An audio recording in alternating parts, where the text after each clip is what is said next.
কুমাৰীকাটাত Assam junior college শিক্ষক কৰ্মচাৰীৰ অধিৱেশন। তামুলপুৰ জিলাৰ কুমাৰীকাটাত অসম জুনিয়ৰ কলেজ শিক্ষক কৰ্মচাৰীৰ অধিৱেশনত উপস্থিত সদৌ অসম কৰ্মচাৰী পৰিষদৰ সম্পাদক প্ৰধান বাসৱ চন্দ্ৰ কলিতা।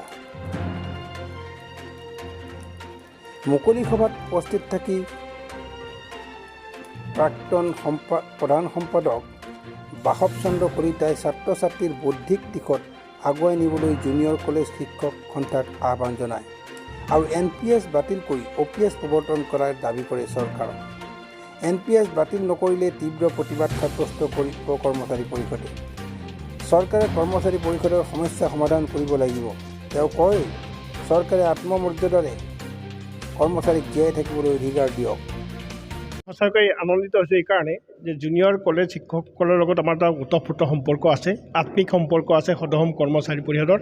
আৰু সেই মৰ্মে আজি এই অধিৱেশনত যিহেতু আমন্ত্ৰণ কৰিছিল, আমি কৰ্মচাৰী পৰিষদৰ কেইবাজনো ইয়াতে ব্যক্তি উপস্থিত হৈছোঁ আৰু তেওঁলোকৰ যি সমস্যা, তেওঁলোকৰ যিবিলাক অন্তৰৰ কথা সেইখিনি শুনাৰ চেষ্টা কৰিছোঁ। আৰু আমি এটা তেওঁলোকৰ যিখিনি আগন্তুক দিনৰ পৰিকল্পনা এই সম্পৰ্কে আমি কিছু অৱগত হৈছোঁ। আমি নিশ্চয় আশা ৰাখিম যে জুনিয়ৰ কলেজ শিক্ষক সন্থাই অন্ততঃ অসমৰ বৌদ্ধিক জগতত ছাত্ৰ ছাত্ৰীসকলক তেওঁ আগুৱাই নিয়াৰ কাৰণে চেষ্টা কৰিব, আমি আশা ৰাখিছোঁ আজিৰ এই সভাৰ যোগেদি।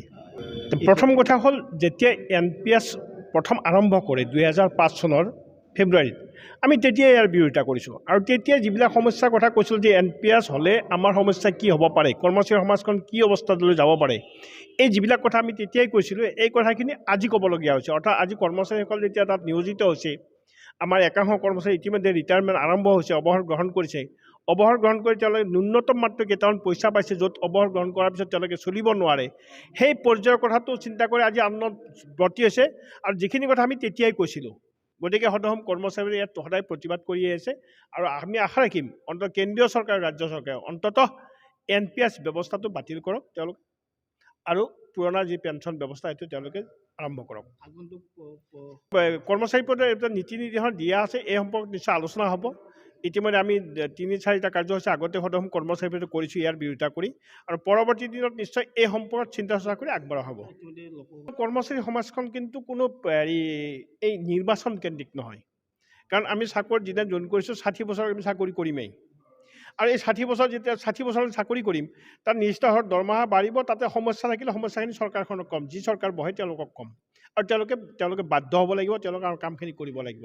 গতিকে নিৰ্বাচন কেন্দ্ৰিক নহয়, মাত্ৰ আমি বিচাৰিছোঁ নিৰ্বাচন হ'ব, নিৰ্বাচন আহিব, আৰু নিৰ্বাচন যিসকলে জয়যুক্ত হৈ আহিব তেওঁলোকে অসমৰ স্বাৰ্থত কাম কৰক, অসমৰ জনসাধাৰণৰ স্বাৰ্থত তেওঁলোকে কাম কৰক, আৰু কৰ্মচাৰী সমাজখনক অন্ততঃ আত্মমৰ্যাদাৰে জীয়াই থকাৰ কাৰণে অধিকাৰ দিয়াৰ কাৰণে তেওঁলোকে আগবাঢ়ি আহক, আমি সেইটো মাত্ৰ বিচাৰিম। তামুলপুৰৰ পৰা আনন্দ ৰামচিয়াৰীৰ ৰিপৰ্ট, অমৃত নিউজ।